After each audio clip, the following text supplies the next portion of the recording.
তার মানে এই না সে শীতলকে ভালোবেসে হাবুডুবু খাচ্ছে, শাসনের আড়ালে ভালোবাসা চুঁইয়ে চুঁইয়ে পড়ছে। এসব করতে বয়েই গেছে তার। শীতল ভালোবাসলে তার দিন যাবে ভালোবাসার সংজ্ঞা বোঝাতে বোঝাতে। বোঝানোর পরও তার প্রশ্ন হতে পারে, ভালোবাসলে কি হয় শুদ্ধ ভাই? ধরুন আমি বাসলাম না, তাতে কি বাংলাদেশ এতিম হয়ে যাবে? এসব পাগলের সাথে পাগলামি করার বয়স নেই তার। এসব ভাবতে ভাবতে শুদ্ধ ঠোঁটের কোণে হাসি খেলে গেল। গতদিন তার ফোনে শখের নাম্বার থেকে বড় একটা লিস্ট এসেছে, সবগুলো মেয়েদের সাজগুজের জিনিস। নামগুলো মনে রাখা কঠিন। এক একটা নাম পড়ে তার মনে হয়েছে এর থেকে জীবাণুর নাম মনে রাখা সহজ, অন্তত কাজে দেবে। শখ কখনো এসব মেয়েলি হাজিবাজি আনার কথা বলবে না।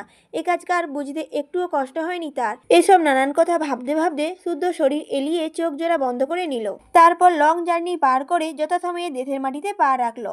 এরপর বন্ধুরা একে অপরের থেকে বিদায় নিয়ে যে যার বাসায় রওনা হলো। গলা ছেড়ে গান গাইতে গাইতে ধারালো একটা করাত কিনে গুদাম ঘরে ঢুকলো আজম। অন্য হাতে প্যাকেট মোড়া টাকিলা। আজকের আসর সেই জমবে। টাকিলা গলায় ঢালতে ঢালতে করাতের কাজ সারবে। বহুদিন টাকিলার স্বাদ নেওয়া হয় না। সাহারিয়ার ভাইকে সাহস করে সে বলতেও পারে না একটা টাকিলা কিনে দিতে। গতকাল রাতে সাহারিয়ার ভাই পার্টি অফিস থেকে ডেকে হঠাৎ শুধালো, সায়ন বলল বিদেশি ব্যান্ডের নাকি খাঁটি বাংলা। আজমের কথার মানে বুঝতে না পেরে মুখ কাচুমাচু করেছিল, সাহস করে জিজ্ঞাসাও করতে পারছিল না। পরে চট করে কথাটা ধরে ফেলে সে দাঁত বের করে হাসলো। ধরে নিল ভাইয়ের মন ভালো, কারণ ভাইয়ের মন ভালো থাকলে ভাই সবাইকে নিয়ে আড্ডা দেয়, মজা করে, নিজের খরচে ব্যান্ড চাকার সুযোগও দেয়। আজও হয়তো সেই দিন বোধহয়। মনে মনে এসবই ভাবছিল সে। খুঁটিতে ছলমল করছিল তার মুখ চোখ।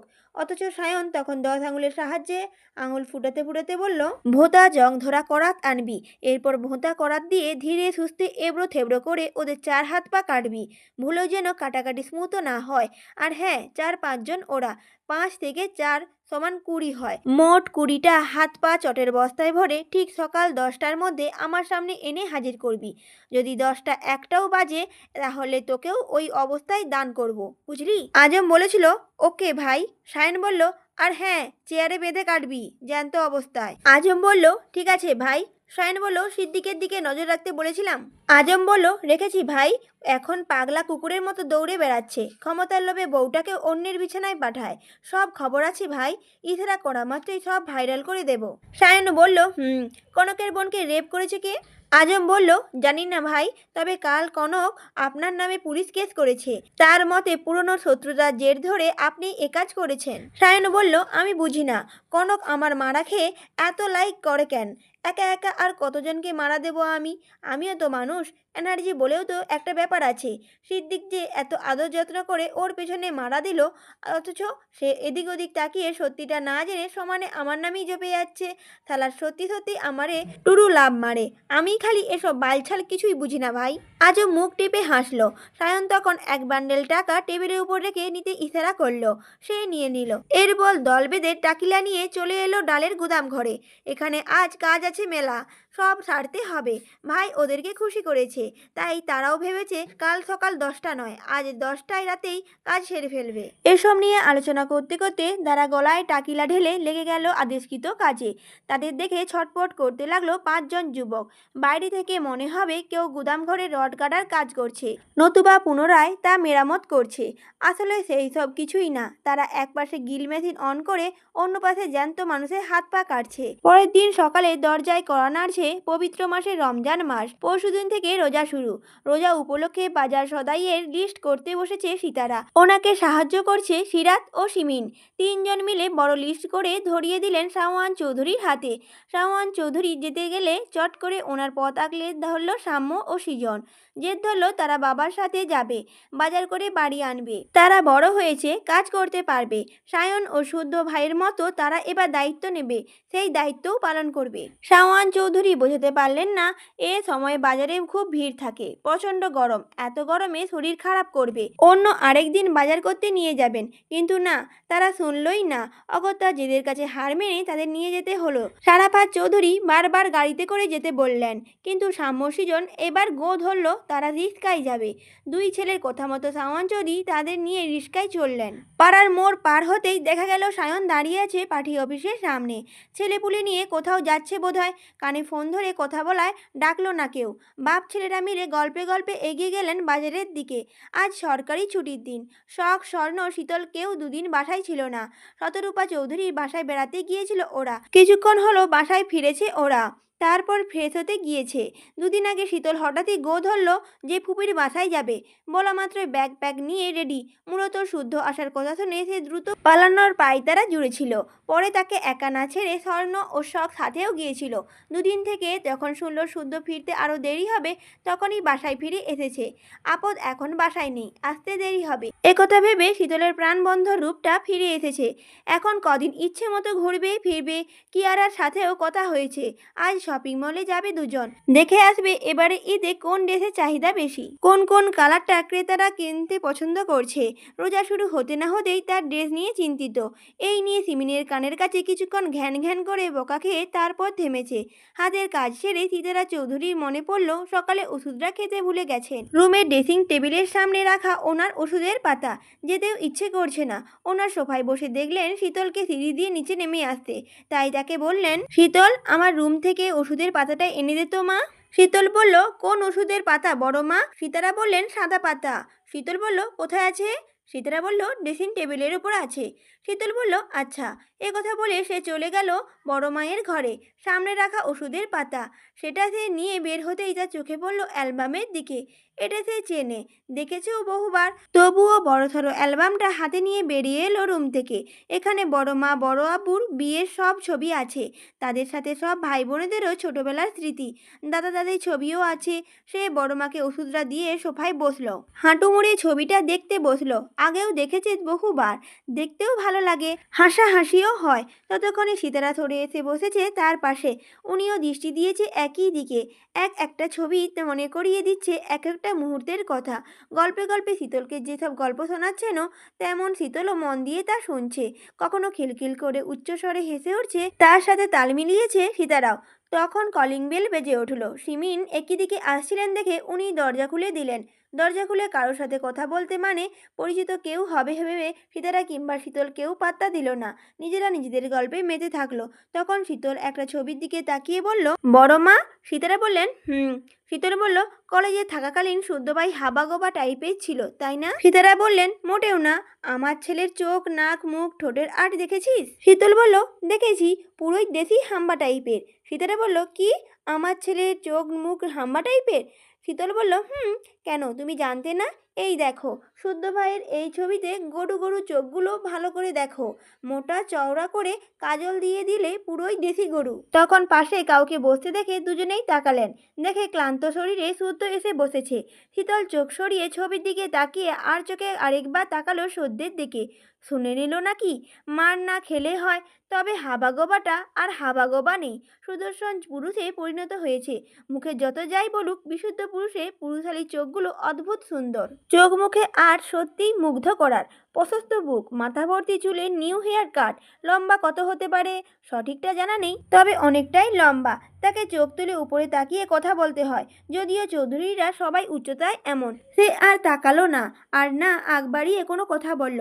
দেখা যাবে কিছু বলতে গেলে তেরাবাঁকা কথা বলে বসে থাকবে। সীতারা ছেলেকে দেখে চট করে এক গ্লাস পানি এগিয়ে দিলেন। তারপর কুশল বিনিময় করলেন। সিরাত সিমিন তাকে ক্লান্ত দেখে ফ্রেশ হতে খাওয়ার জন্য তাড়া দিলেন। শীতল তাকিয়ে তাকিয়ে দেখলো তার মা চাচিদের ব্যস্ততা। কিছুক্ষণ আগে তারা দুদিন পর বাড়ি ফিরে এলো। কই, কেউ তো এমন করলো না। অথচ বিশুদ্ধ পুরুষের কদর দেখো। সে মুখটা বাঁকিয়ে একটা খোঁচা মেরেই দিল। যান যান, ফ্রেশ হয়ে খেয়ে নিন শুদ্ধ ভাই। রাজ্য জয় করে ফিরেছেন, কত ধকল গেছে, একটু বিশ্রাম না নিলে হয়? তাছাড়া মেয়ে মানুষের সাথে আকাশে আকাশে উড়াউড়ি করা কি চারটিখানি কথা নাকি? একথা শুনে শুদ্ধ ঘাড় ঘুরিয়ে তাকালো। বাড়ি আসতে না আসতেই খোঁটা মারা শুরু। এরপর শুরু করবে জ্বালাতন করা। ফলস্বরূপ তার শক্ত হাতে মার খেয়ে এরপর যদি থামে। তাকে তাকাতে দেখে শীতল উঠে দাঁড়িয়ে সিঁড়ির দিকে যেতে যেতে পুনরায় শুনিয়ে শুনিয়ে বলল, মানুষ রাজ্য জয় করে আসে, অনেক অনেক টাকা ইনকাম করে, অথচ কাউকে কিছু নিয়ে আফসোস করে, সেটা আবার কেড়েও নেয়। হায় রে দুনিয়া, পৃথিবীতে মানবিকতা বলে কিচ্ছু নেই। আল্লাহ এসব জল্লাদদের তৌফিক দান করো। রমজানের উশিলায় এদের মনে মায়া দাও, আমিন। আজ প্রায় 2 দিন হলো আহনাফের সঙ্গে কোনোভাবে যোগাযোগ করা যাচ্ছে না। ফোন বন্ধ। মাঝে মাঝে কল ঢুকেও কল রিসিভ করছে না সে, আর না নিজের অবস্থানের কথা জানাচ্ছে। একমাত্র ছেলের খোঁজ নিতে না পেরে আহনাফের বাবা মা অস্থির হয়ে উঠেছে। পরিচিত যাদের জানে চিনে তাদের থেকে খোঁজ পাননি তারা। অগত্যা ভেবেই নিয়েছে শখের সাথে বোধহয় কিছু হয়েছে, নয়তো বলা নেই কোয়া নেই এভাবে হঠাৎ ফোন বন্ধ করবে কেন? আর যোগাযোগ বন্ধ করার কারণটাই বা কি? এসব ভেবেই ওনারা রওনা দিয়েছেন চৌধুরী বাড়ি যাওয়ার উদ্দেশ্যে। সরাসরি কথা বলা দরকার।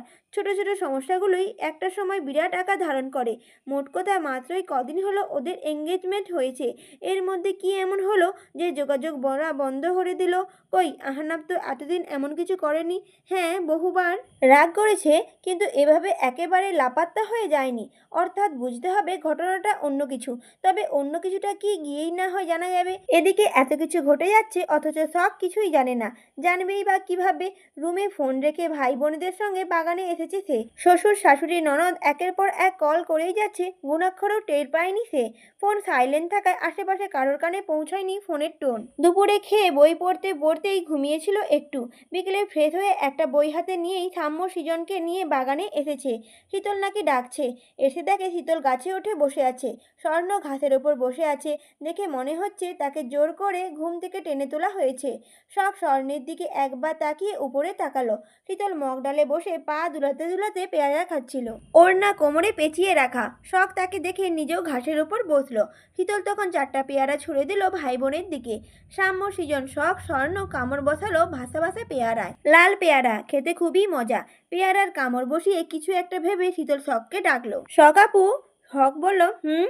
শীতল বলল, তোমার হবু শাশুড়ির অ্যান্টিনায় সমস্যা আছে নাকি? ছোট বোনের মুখে হবু শাশুড়ির নামে একথা শুনে ভেবাচেকা খেয়ে গেল শখ। পেয়ারা চিবোনো থামিয়ে চোখ তুলে তাকালো দাঁড় বের করে হাসা শীতলের দিকে। বোনকে তাকাতে দেখে শীতল সাহস পেল। সে বুক ভরে দীর্ঘশ্বাস টেনে বলল, আমার মনে হয় সমস্যা আছে। শখ বলল, ছি ছি, এসব কি বলছিস শীতল? এসব বলতে নেই। শীতল বলল, তুমিই বলো, সমস্যা না থাকলে ভাইয়ার একটা ছোট ভাই ডাউনলোড করলো না কেন? করলে তোমার সাথে আমিও ওই বাড়িতে আস্তারা গেড়ে বসতাম। শখ বিস্ময় নিয়ে তাকিয়ে আছে। এই পাঁজিটা কী সব বলে? বোনের মুখ দেখে শীতলের পেট পেটে হাসি পেল, কিন্তু হাসলো না। বরং শখকে আরেকটু ভরকে দিতে বলল, তোমার শ্বশুরকে ফোন দিয়ে বলো আরেকটা ছেলে ডাউনলোড দিতে। কাজকর্ম যা করার এখন থেকেই শুরু করতে বলো। কানা বোচা যেমনই হোক, ছেলে হলেই হবে। দাও দাও, এক্ষুনি ফোন দাও। এমনিতে অনেক দেরি হয়েছে, তাছাড়া শুভ কাজে দেরি করতে নেই। একথা বলে শীতল থামতেই সাম্য গেটের দিকে উঁকিঝুঁকি মেরে একটা সাদা গাড়ি বাড়ির মধ্যে আসতে দেখে বলল, শীতল আপু, গাছ থেকে নামো, শুদ্ধ ভাই কিন্তু বাসাতেই আছে। তোমার জন্য আমাদেরকেও না পানিশমেন্ট পেতে হয়। শীতল বলল, এই এই বেয়াদব, আমি তোর শুদ্ধ ভাইকে ভয় পাই? জানিস তোর পিয়ারের শুদ্ধ ভাই আমাকে ভয় পায়। এই আমাকে, এই শীতলকে ভয় পায় ওই সোয়াইপ শুদ্ধ ভাই। শ্যাম বলল, যা, ঢম মারার আর জায়গা পাও না। শীতল বলল, কি? আমি ঢম মারছি? আমি প্রমাণ দেব, দেখবি? শীতল বলল, ঠিক আছে, আগামীকাল শুক্রবারেই প্রমাণ দেব, তখনই মিলিয়ে নিস আমার কথা। এই শীতল মিথ্যা বলে না রে পাগলা, বলে না। শ্যাম বলল, ঠিক আছে। সবকে পচিয়ে শীতল এবার স্বর্ণকে বলল, আপু, 3 রাস্তার মোড়ে বড় একটা কসমেটিকের দোকান আছে না? ওই দোকানের মালিকের ছেলেটার নাম রিহান। সে তোমাকে খুব পছন্দ করে, কিন্তু ভয়ে বলতে পারে না। সে আমাকে 2 ডজন চুড়ি ঘুষ দিয়েছে তোমাকে কথাটা জানানোর জন্য। স্বর্ণ বলল, ও। শীতল বলল, সে আরও বলেছে আমি তাকে দুলাভাই ডাকলে আরও অনেক কিছু দেবে। স্বর্ণ বলল, ডেকেছিস? শীতল বলল, না। স্বর্ণ বলল, কেন? শীতল বলল, তুমি রাগ করবে তাই পারমিশন না দিলে আমি বলবো না। স্বর্ণ বলল, দুলাভাই হিসেবে তাকে পছন্দ হয়েছে? শীতল বলল, না। স্বর্ণ বলল, কেন? শীতল বলল, বেটার দাঁত হলুদ, দেখলে মনে হয় 12 মাস জন্ডিসে ভোগে। আহানা ভাইয়ের মতো স্মার্ট না, কিন্তু আমার মতো কিউট মেয়ে দুলাভাই হতে হবে স্মার্ট, হ্যান্ডসাম, চকলেট বট টাইপ, নয়তো সমাজে মুখ দেখানোর উপায় থাকবে না। স্বর্ণ বলল, তাহলে কি ক্যান্সেল? শীতল বলল, ক্যান্সেল। স্বর্ণ বলল, তাহলে চুড়িগুলো ফেরত দিয়ে দিস, আগে দাঁতের চিকিৎসা করতে, তারপর তোকে শাড়ি বানানোর চিন্তা করতে বলি। এভাবে কোথায় কোথায় গল্পে গল্পে ভাই বোনেরা মিলে দুষ্টুমি করতে লাগলো। তখন থেকে নিঃশব্দে শুদ্ধ উপস্থিত হলো। তাকে দেখা মাত্রই সবাই চুপ। শীতল পাতার আড়ালে নিজেকে লুকানোর চেষ্টায়। শুদ্ধ সব কটার মুখ দেখে জানালো আহানাবের বাবা মা এসেছে। ভদ্রভাবে সবাই গিয়ে যেন দেখা করে আসে। অহেতুক হিহি করলে এক একটাকে মেরে গাছে ঝুলিয়ে রাখবে। ভাইয়ের কথা শুনে স্বর্ণ, শখ, সাম্য, সৃজন ভদ্র বাচ্চার মতো ধীরে সুস্থে হেঁটে বাড়ির দিকে গেল। এবার শুদ্ধ মুখ তুলে তাকালো পাতার আড়ালে থাকা শীতলের দিকে। বুঝিতে বাকি নেই যে ধরা পড়ে গেছে। তাই শীতল বোকা বোকা হাসলো। হেসে হেসে বলল, কতদিন পর আপনাকে দেখলাম শুদ্ধ ভাই, এত শুকিয়ে গেছেন কেন? শুদ্ধ বলল, মেয়েদের সাথে উড়াউড়ি করা চারটেখানি কথা না, তাই না? শীতল বলল, হ্যাঁ হ্যাঁ, কথাটা চেনা চেনা লাগছে, কোথায় যেন শুনেছিলাম। তা কেমন চলছে আপনার উড়াউড়ি? শুদ্ধ বলল, ভালোই। শীতল বলল, দোয়া করি যেন ভালোই যায়। শুদ্ধ বলল, এ কথা বলতে বলতে শুদ্ধ বাগানের এক কোণে কেটে রাখা বড়ই গাছে বড় বড় দুটো ডাল টেনে এনে রাখলো পেয়ারা গাছের গোড়ায়। শুকনো ডাল কাঁটায় ভরে আছে। তাকে গাছের গোড়ায় ডাল রাখতে দেখে শীতল আর্তনাদ করে উঠল।